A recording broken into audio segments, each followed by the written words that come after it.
নমস্কাৰ স্বাগতম জনাইছোঁ মোৰ আন এটা নতুন ভিডিঅ'লৈ। আজি আপোনালোকক লৈ যাব চেষ্টা কৰিম অসমৰ ভিতৰত দ্বিতীয়খন ধুনীয়া গাঁৱলৈ। আৰু আপোনালোকে মোৰ ভিডিঅ'বিলাক ছাপোৰ্ট কৰিব। আপোনালোকৰ ছাপোৰ্ট অবিহনে মই ভিডিঅ' বনাব নোৱাৰিম। তেনেহ'লে বলক এতিয়া আপোনালোকক লৈ যাওঁ অসমৰ ভিতৰত দ্বিতীয় ধুনীয়া গাঁৱলৈ। আমি এতিয়া যাত্ৰা আৰম্ভ কৰোঁ।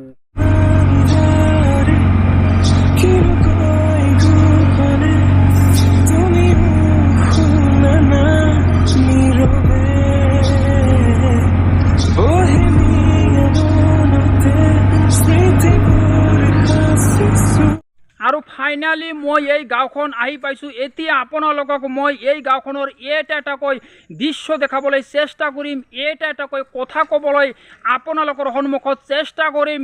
প্লিজ ভিডিঅ'টো স্কিপ নকৰাকৈ আপোনালোকে চাই থাকক।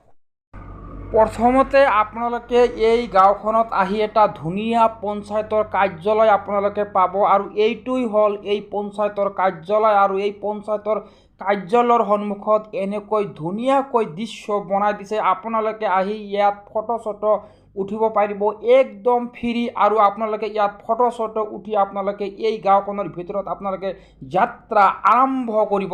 মই আহোঁতে এটা তিনিআলি পাইছোঁ। এতিয়া আপোনালোকক মই এই তিনিআলিটোৰ দৃশ্য মই আপোনালোকক দেখাব চেষ্টা কৰিম। প্ৰথম আপোনালোকে এইটো ৰাস্তাৰ দৃশ্য মই আপোনালোকক দেখাব চেষ্টা কৰি আছোঁ। চাওক আপোনালোকে এইটো ৰাস্তাৰ চাৰিওফালে কেৱল প্ৰাকৃতিক সৌন্দৰ্যে ভৰা। আপোনালোকে চাওক এইটো ৰাস্তাৰ ওপৰত এটা কাগজ নাই, এটা পাত নাই, একো নাই। আপুনি যেতিয়া এইটো ৰাস্তা দি যিমান দূৰ খোজকাঢ়ি গৈ থাকিব সিমান দূৰলৈকে ধুনীয়া এইটো ৰাস্তাৰ দৃশ্য আপোনালোকে দেখিব পাৰিব। আৰু কেৱল ৰাস্তাৰ চাৰিওফালে কেৱল প্ৰাকৃতিক সৌন্দৰ্যে ভৰা। এতিয়া আপোনালোকক এই তিনিআলিৰ আনটো ৰাস্তা মই আপোনালোকক দেখাব খুজি আছোঁ। চাওক এইটো ৰাস্তা দি আপুনি যিমান দূৰ খোজকাঢ়ি গৈ থাকিব এইটো ৰাস্তাটো এটা কাগজ নাই, এটা পাত নাই, এটা পৰিষ্কাৰ পৰিচ্ছন্নতা ৰাস্তা। আৰু ৰাস্তাৰ চাৰিওফালে কেৱল প্ৰাকৃতিক সৌন্দৰ্য আপোনালোকে দেখিব পাৰিব। এতিয়া এই তিনিআলিৰ আনটো ৰাস্তাৰ দৃশ্য মই আপোনালোকক দেখাব চেষ্টা কৰি আছোঁ। এইটো ৰাস্তা দিও আপুনি যিমান দূৰ খোজকাঢ়ি গৈ থাকিব কেৱল ৰাস্তাৰ চাৰিওফালে কেৱল প্ৰাকৃতিক সৌন্দৰ্যে ভৰা। আৰু আপোনালোকে চাওক এইটো ৰাস্তা ধুনীয়া এটা ৰাস্তা। এইটো ৰাস্তাত এটা কাগজ নাই, এটা পাত নাই। যিমান দূৰলৈকে এইটো ৰাস্তা দি আপোনালোকে খোজকাঢ়ি গৈ থাকিব সিমান দূৰলৈকে আপোনালোকে দেখিব পাব ৰাস্তাত এটা কাগজ নাই, এটা পাত নাই, একো নাই। আৰু এইটোই হ'ল এটা ধুনীয়া ৰাস্তা। আৰু এইটো ভিডিঅ' আপোনালোকে ধাৰাবাহিকভাৱে আপোনালোকে শ্বেয়াৰ কৰক যাতে অসমৰ সকলোৰে এইটো ভিডিঅ' দৃষ্টিগোচৰ হয় যে অসমৰ ভিতৰত দ্বিতীয় এখন ধুনীয়া গাঁও হ'ল গোৱালপাৰা জিলাৰ অন্তৰ্গত নিচান গ্ৰাম। আৰু মই যিমান পাৰোঁ খোজকাঢ়ি এইটো গাঁৱৰ সমগ্ৰ দৃশ্য আপোনালোকক দেখাব চেষ্টা কৰি।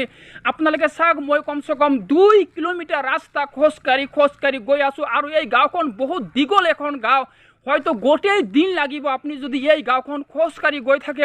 আৰু এই গাঁওখন হ'ল অসমৰ ভিতৰত দ্বিতীয় ধুনীয়া গাঁও। আৰু এই গাঁওখনৰ মানুহে বহুত ভদ্ৰ আৰু নম্ৰ।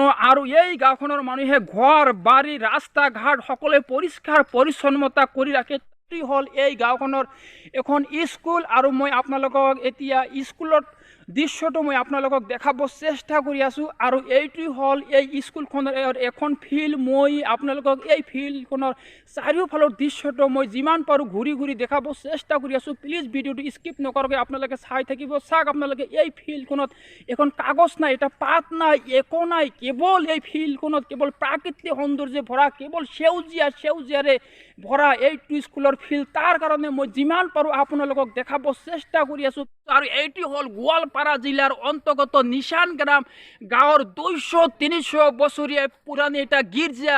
আৰু তাৰ কাৰণে মই যিমান পাৰোঁ বাহিৰৰ পৰাই মই আপোনালোকক সমগ্ৰ দৃশ্য মই দেখাব চেষ্টা কৰিম। প্লিজ ভিডিঅ'টো স্কিপ নকৰাকৈ আপোনালোকে চাই থাকক। আৰু এইটো ভিডিঅ' আপোনালোকে ধাৰাবাহিকভাৱে আপোনালোকে শ্বেয়াৰ কৰক যাতে সমগ্ৰ অসমবাসীৰ যাতে দৃষ্টিগোচৰ হয় যে গোৱালপাৰা জিলাৰ অন্তৰ্গত নিচান গ্ৰামত অসমৰ ভিতৰত দ্বিতীয় এখন ধুনীয়া গাঁও হিচাপে প্ৰতিষ্ঠা কৰিবলৈ সক্ষম হৈছে। আৰু মানুহে কয় ইহঁতে বোলে পাহাৰীয়া জনগোষ্ঠীৰ মানুহ। চাওক আজি পাহাৰীয়া জনগোষ্ঠীৰ মানুহ অসমৰ ভিতৰত দ্বিতীয় এখন ধুনীয়া গাঁও প্ৰতিষ্ঠা কৰিবলৈ সক্ষম হৈছে। গতিকে আপোনালোকে এইটো গাঁৱত আহক, আহি এইটো গাঁৱৰ নীতিগত আদৰ্শগত শিক্ষা লৈ আপোনালোকে আপোনালোকৰ নিজৰ গাঁওখন নিজৰ চহৰখনক পৰিষ্কাৰ পৰিচ্ছন্নতা ইত্যাদি কৰি ৰাখক।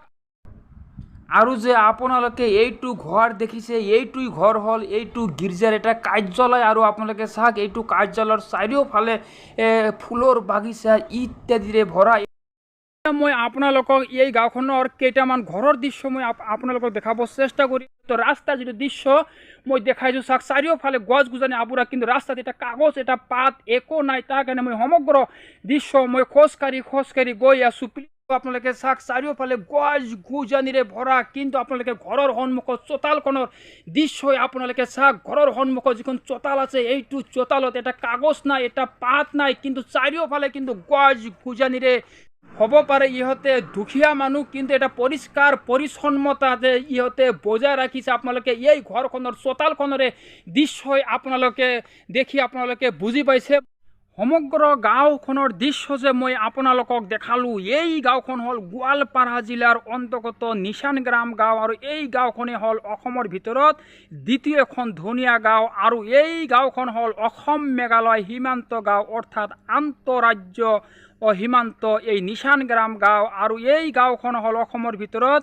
দ্বিতীয় ধুনীয়া গাঁও হিচাপে প্ৰতিষ্ঠা কৰিবলৈ সক্ষম হৈছে আৰু মানুহে কয় ইহঁতে বোলে পাহাৰীয়া জনগোষ্ঠীৰ মানুহ আপোনালোকে চাওক আজি পাহাৰীয়া জনগোষ্ঠীৰ মানুহ অসমৰ ভিতৰত দ্বিতীয়খন ধুনীয়া গাঁও হিচাপে প্ৰতিষ্ঠা কৰিবলৈ সক্ষম হৈছে গতিকে আপোনালোকে এই গাঁওখনত আহক আহি এই গাঁওখনৰ নীতিগত আদৰ্শগত আপোনালোকে শিক্ষা লওক আপোনালোকে শিক্ষা লৈ আপোনালোকৰ নিজৰ গাঁও বা চহৰখনৰ আপোনালোকে পৰিষ্কাৰ পৰিচ্ছন্নতা কৰি আপোনালোকে ৰাখক যেহেতু পৰিষ্কাৰ পৰিচ্ছন্নতা হ'ল স্বাস্থ্যৰ কাৰণে ভাল আৰু কিন্তু দুখৰ কথা হ'ল এই গাঁওখন চৰকাৰৰ ফালৰ পৰা এতিয়ালৈকে আনুষ্ঠানিকভাৱে কোনো স্বীকৃতি দিয়া নাই আমি আশা কৰোঁ চৰকাৰে অতি সোনকালে এই গাঁওখন আনুষ্ঠানিকভাৱে স্বীকৃতি দিব আজিৰ ভিডিঅ'টো যদি আপোনালোকৰ ভাল লাগিছে প্লিজ এটা লাইক কৰিব শ্বেয়াৰ কৰিব ছাবস্ক্ৰাইব কৰিব লগতে কাষত থকা বেলটো ডুবাই দিব আজিৰ ভিডিঅ'টো ইয়াতে সামৰি মাৰিলোঁ আন এটা নতুন ভিডিঅ'লৈ অতি সোনকালে